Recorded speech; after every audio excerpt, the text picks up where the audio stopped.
Welcome to the Science of Wellness, the new way of thinking for optimal health and well-being.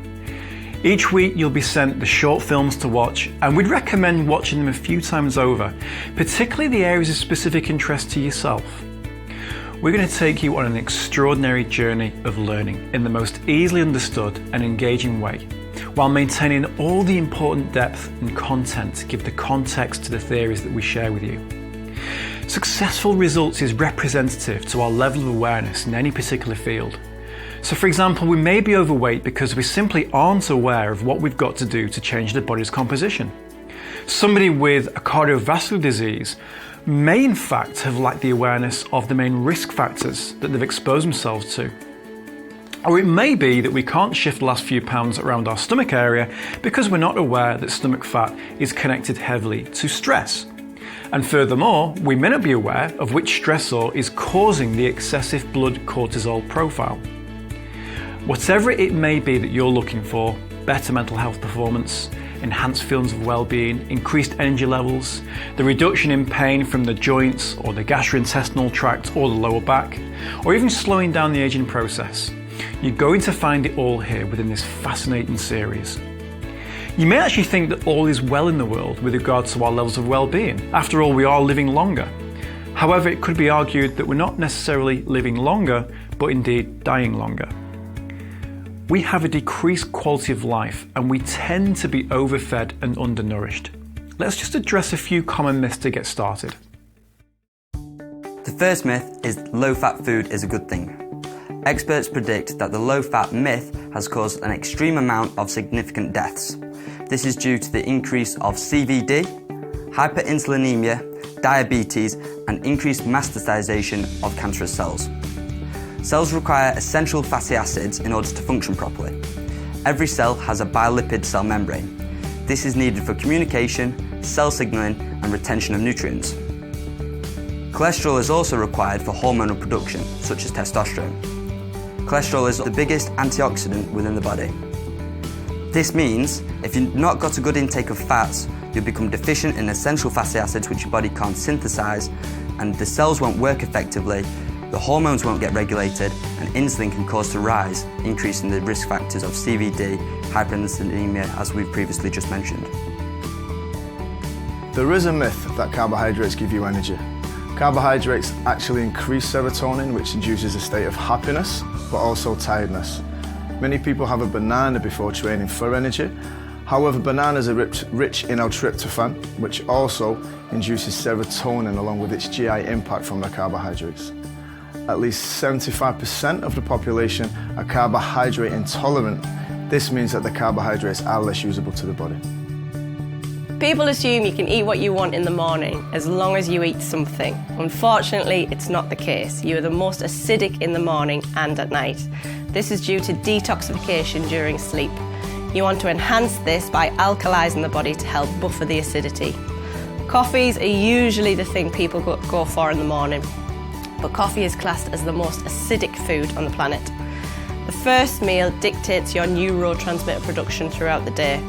I would advise to opt for red meat and nuts for breakfast, as this will give you the most energy, it'll give you better drive and motivation from the dopamine, and it'll support thyroid and increase neural drive.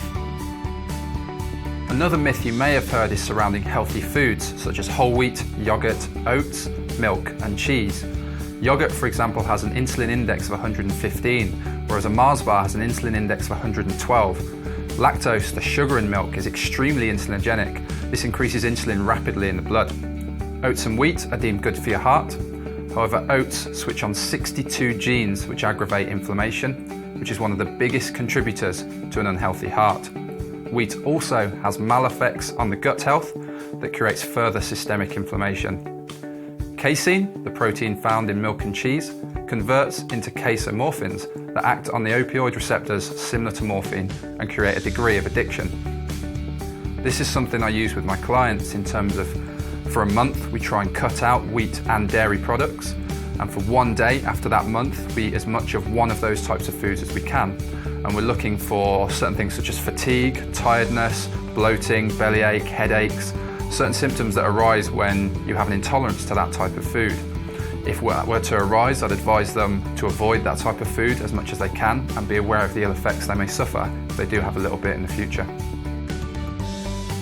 Red meat is another option for breakfast because it contains tyrosine, a specific amino acid that is derived and broken down from red meat proteins.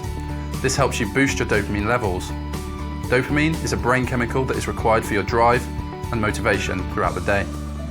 Red meat is also rich in carnitine, another amino acid. Both will help with thyroid functioning and energise your body. Eggs are an alternative to this, which are rich in tyrosine as well. A lot of people believe that fruit and fruit smoothies are good for you. Unfortunately, your body only digests roughly 10 to 30 grams of fructose a day before the liver converts this to triglycerides, which are fat cells. Fructose, the sugars in fruit, interfere with thyroid performance. Fructose is also highly insulinogenic, which takes you out of the fat-burning state. A common myth is that cardiovascular exercise improves the health of your heart. It will strengthen the heart, but it won't necessarily enhance the heart's health. This is more to do with the nutrients you consume.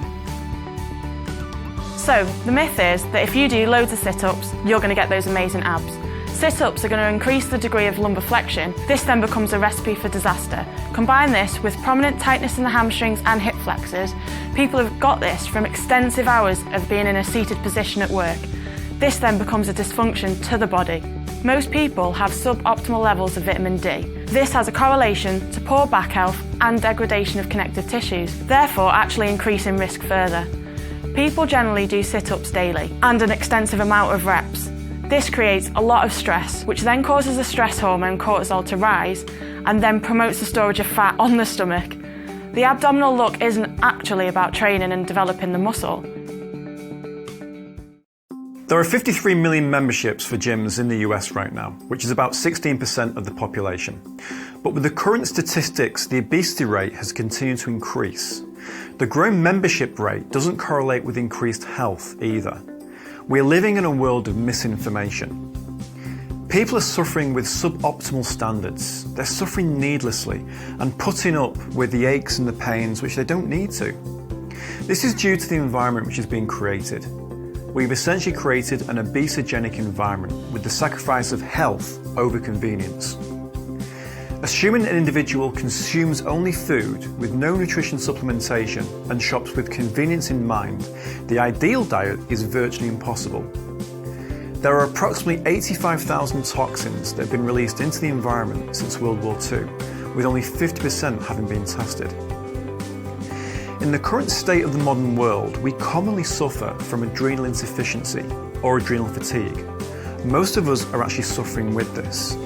Our body perceives pressure as stress, which then takes us into survival mode, whilst our body's ability to adapt has only evolved 0.25% in the past 45,000 years. All this increases demand for more nutrients, but now we have the worst quality of food available whilst we're being misled by the false guidelines.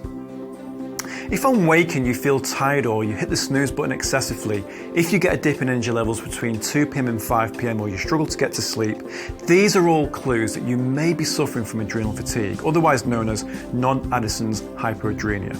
This can lead to a low immune system, poor recovery, and the inability to burn fat, especially around the midsection and the stomach. So to simplify, fat around the middle, when in correlation to fat around the rest of the body, strongly suggests it's linked to your levels of stress or adrenal output. The Chinese refer to this as too much yang and not enough yin. We also have a high degree of insulin resistance. Roughly 75% of the US population are insulin resistant. And when you are insulin resistant, you can't tolerate the carbs effectively, thus leading on to the onset of diabetes. Clinical diagnosis states that 4.6% of the population over the age of 12 has hypothyroidism. However, we suffer from a large case of subclinical hypothyroidism because the conventional medical world tests predominantly for thyroid-stimulating hormone, otherwise known as TSH. This is the stimulation of the thyroid gland, but does not look at the reception or the conversion of T4 to T3. T3 is the more metabolically active hormone out of the two. This is what we need to address, and we'll explain this in our later film, The Science of the Thyroid. Roughly 98% of us suffer from achlorhydria. This is low stomach acid and enzymes. This is crucial for the digestion of food, particularly protein, and helps us fight off parasites. A big contributing factor to this is stress. We are stressed hundreds of times a day. When you're stressed, your body releases one of its stress hormones, cortisol, from the adrenal gland. Over time, this eventually downregulates stomach acid. Cortisol is a fight or flight hormone. This shunts blood away from the digestive tract to the extremities, enabling you to run or fight, and acts as a temporary painkiller. It is thought that inflammation and acidity is the precursor to all disease. Inflammation control is one of the methods that we use with cancer patients. A key focus is to pH balance the body at around 7 at all times. Simply testing your own pH using a mouth swab, which takes around 15 seconds, gives you an immediate understanding of your pH balance. On the subject of serious illness, male breast cancer is on the rise, and this has been linked to higher than normal levels of estrogen in men. This also has a direct correlation with the obesity rate, which is roughly 31%. The more fat there is, there will be more aromatase. This is an enzyme stored in fat cells which actively converts testosterone to estrogen in males. The higher the imbalance of estrogen you have, the higher the chances of any form of cancer. Male testosterone has dropped approximately 30% in the last 30 years, and these statistics certainly point to a change in nutrition patterns, likely a dramatic overeating of carbohydrate-based foods with a high glycemic load. We have more toxins in our diets than ever before. Our bodies detox over 500 different chemicals a day that we're exposed to through cosmetics such as shampoos, conditioners, toothpaste, the water that we drink, the car fumes from the environment, and non-organic foods. Common toxins are lotions that apply to our skin. The skin is actually the largest organ on the body and is semi-permeable, so it'll essentially absorb anything you place on it. Then estrogens are a form of toxins. They are essentially endocrine disrupting compounds which mimic estrogen in the body. Foods can also be unknowingly ridden with toxins. So let me give you an example. Strawberries can have up to 64 chemicals that shouldn't be there. And this, combined with our decreasing ability to detoxify due to low nutrients from our soils and poor food choices. This leads us on to our next point in regards to overfarming. Soils have downregulated by roughly 72% in Europe over the past 115 years. This was done as a meta-analysis, with the lowest decline being 55% in Australia. Here you can see some before and after photos from the protocols implemented from the Science of Wellness. On screen, this is just 3 days apart. We focused on boosting his liver's efficiency, and in doing so, his body was able to regulate his hormones and modulate his macronutrients. In doing so, he dropped roughly 0.7% body fat in just 3 days. On the next photo, you can see Jamie 4 weeks apart. We focused on addressing his gut and focusing on metabolic upregulation, training his body to be able to utilise more and more carbohydrates, since he wasn't able to do so as his gut would go under distress. As you can see, we managed to drop his cortisol, and in doing so, his abdominals come through and became more apparent. This was because the hormone cortisol is linked to an accumulation of fat stored on the midsection. We also managed to increase his training intensity because his gut was healthier, so therefore he had less inflammation and less histamine. He was able to recover much more effectively from workout to workout. Next on screen, you can see the client suffered from what we class as metabolic damage.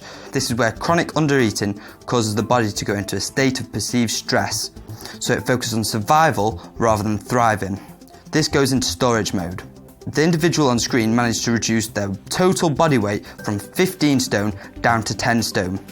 This was a third of their body weight, and even more would have been coming from fat due to them putting on muscle during the process. To do so, we managed to increase her insulin sensitivity, repair her gut, and modulate cortisol, whilst improving her sleep pattern, all having a big effect on health, hormones, and ultimately, body composition.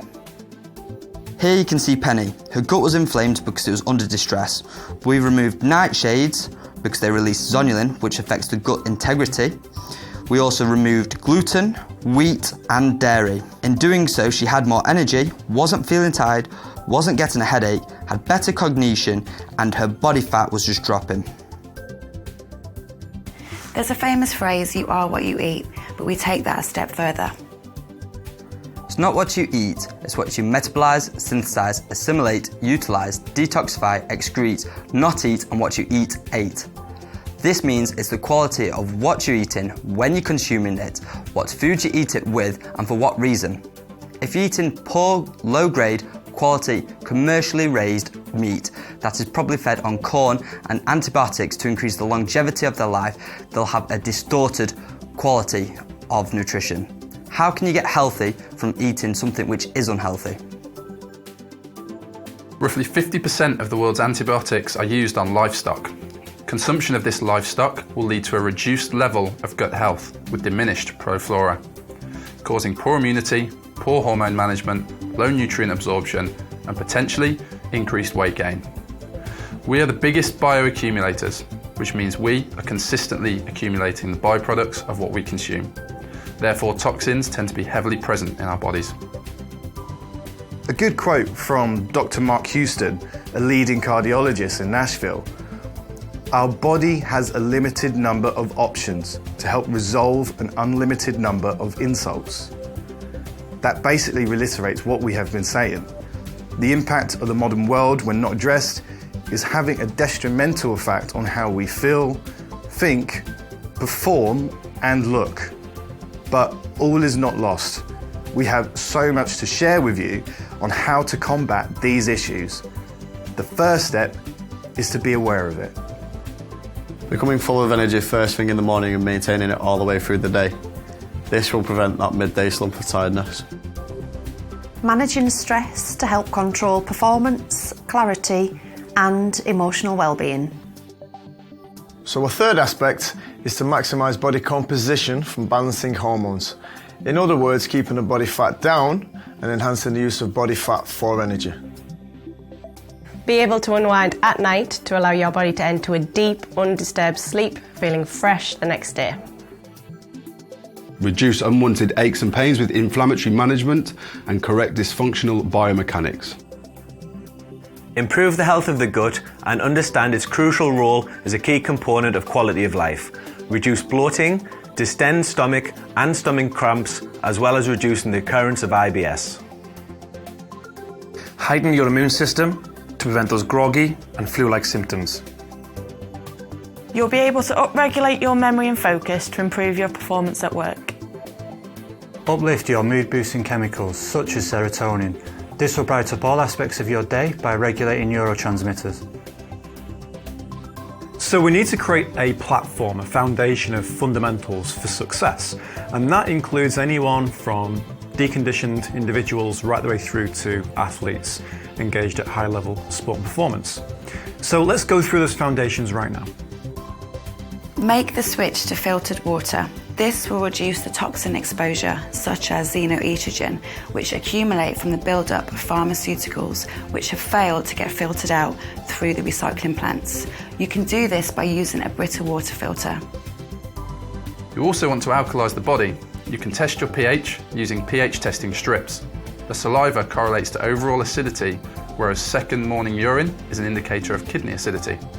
If your pH is 6.8 or less, your body will be too acidic for optimal performance and health. An acidic body also correlates with an increased risk of cancer. Drinking half a litre to 1 litre of filtered water first thing in the morning, which has been saturated with lime and an addition of a 1/4 teaspoon of coloured salt. This will help nourish the adrenals, kill bad bacteria and help you with energy to stimulate thyroid. The management of inflammation is crucial. Inflammation is not bad. It's needed for recovery, stimulation of immunity, and to prevent bleed out from cuts. However, it's the excess and uncontrolled inflammation which we don't need. 3. You want to switch on lipolysis. This is done most effectively with omegas, which are a type of essential fat. There are 2 main types of omegas, omega-3 and omega-6. Omega-3 tend to be the most anti-inflammatory. This is exactly what we need. However, omega-6 are pro-inflammatory. This causes inflammation to worsen, which causes a whole cascade of issues within the body. We want a ratio of omega-3 to omega-6 at roughly 1 to 2. At a ratio of 1 to 1.8, cancer cells struggle to grow. Our ratio that we currently have is a shocking 1 to 20, meaning that omega-6 is massively outbalanced. Supplementing omega-3s will help bring down the ratio to a more favourable figure. When this ratio is optimal, fat loss is at its best. L-carnitine is also a key nutrient for lipolysis. This stimulates the thyroid, the adrenals, nourishes the body with energy, and regulates fat metabolism by facilitating the transport of fats across cell membranes into the mitochondria. 4. Make sure you have optimal intake of protein and amino acids. Protein creates every cell in the human body. The quality of protein is crucial. Vegetarians will be deficient in tyrosine, vitamin B12, B6, iron and leucine. To make sure you're digesting and assimilating any vegetable proteins, adding 5 grams of leucine to the meal will help with protein synthesis, which is rate the protein is used at. 5. You want to look at your blood insulin profile. This will make sure you are in a state of managed inflammation, energy utilisation and anabolism. Insulin is a hormone of storage. It's released to store carbohydrates into the muscle, but it also makes you store fat too, which we will cover in the science of insulin. Number 6, last but not least, you want to implement a structural balance routine, looking at mobility, addressing any tightness and weakness. Focusing on the posterior chain activation of the rhomboids and the glutes are to be a particular focus to strengthen. Another crucial focus point is to free the common tightness in the pec minors, hip flexors, hamstrings and calves, which can be both tight and weak. If you go straight into training without doing this, or neglect these over time, you'll suffer from minimal fat loss. There will be elevated stress hormones such as cortisol and inflammation. This will compile to a high risk of injuries. You will also cause the depletion in crucial minerals such as magnesium. When you train, your body excretes magnesium in several different ways, through sweat, energy production, and helps to buffer cortisol, the stress hormone. Magnesium is also crucial for insulin sensitivity. Key summary of points. Switch to clean water, address the gut and manage inflammation, activate lipolysis, optimise protein, improve insulin sensitivity, mobilise and activate.